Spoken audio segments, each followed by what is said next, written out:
Okay, so your dad does this long stretch, and then in 1997 he gets out.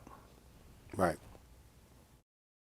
And during that time, I mean, you guys are both in prison at the same time, or you're getting out while he's going in and so forth. But then in 1999, Fat Andy dies of a heart attack. How old was he at the time? 72. Okay, so he was up there in age. When you heard the news of your dad dying, how'd you feel? I felt terrible. You know, what happened was I had something going in the courts to try to get 14 months taken off my sentence, and this attorney, Linda Sheffield, was handling it for me. And the last conversation I had with my father, I called up my house that day, my mother's house, and my mother got on the phone and said, listen, you better talk to your father. He's dizzy. He don't want to go to the doctor. So my father got on the phone, and I says, Mommy says you're dizzy. You don't want to go to the doctor. You know, what are you going to do? He said, don't worry about that. Did you talk to the lawyer? What's going on with the lawyer? He was concerned about me. So I told him what was going on with the lawyer, and I said to him, listen, what are you going to do about the doctor? He said, if I feel dizzy tomorrow, I'll go to the doctor. Right now, just worry about your lawyer. I said, all right, and I hung up the phone, and I never spoke to him again. Yeah, it was terrible. I was in prison. I couldn't go to his funeral.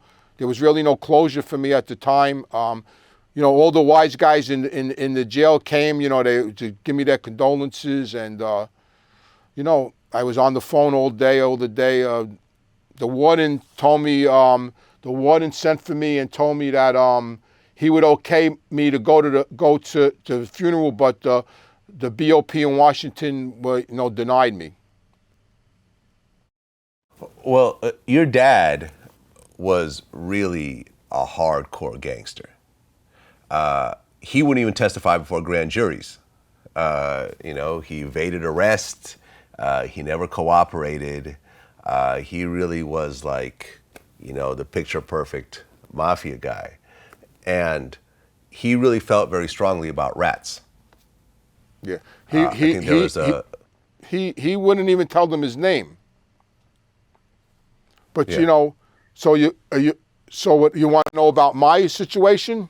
Well, no, we're going to get to it. We're going to get to it. I just kind of want to set the stage. Oh, a little yeah, bit. for sure, definitely. Right, because Fat Andy said you're born a rat. You're not made a rat. That's what he said.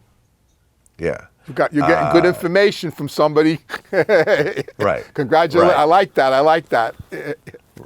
Right. And he never cooperated.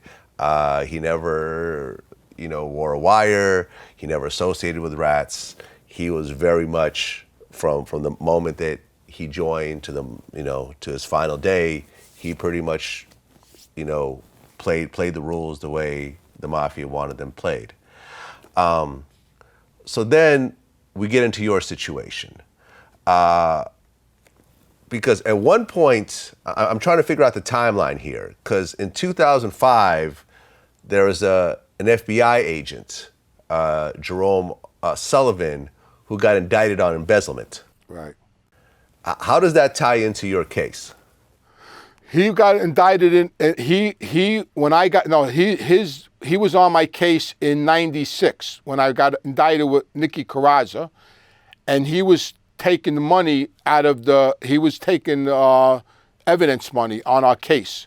So he was tying it to me through that. It had nothing to do with my father. That was the case I was on with Nicky and Lenny and Robert Angle and Ralphie the Fly. We were all on a case out of Florida, and he was the FBI agent on the case that was stealing money, and he actually got arrested.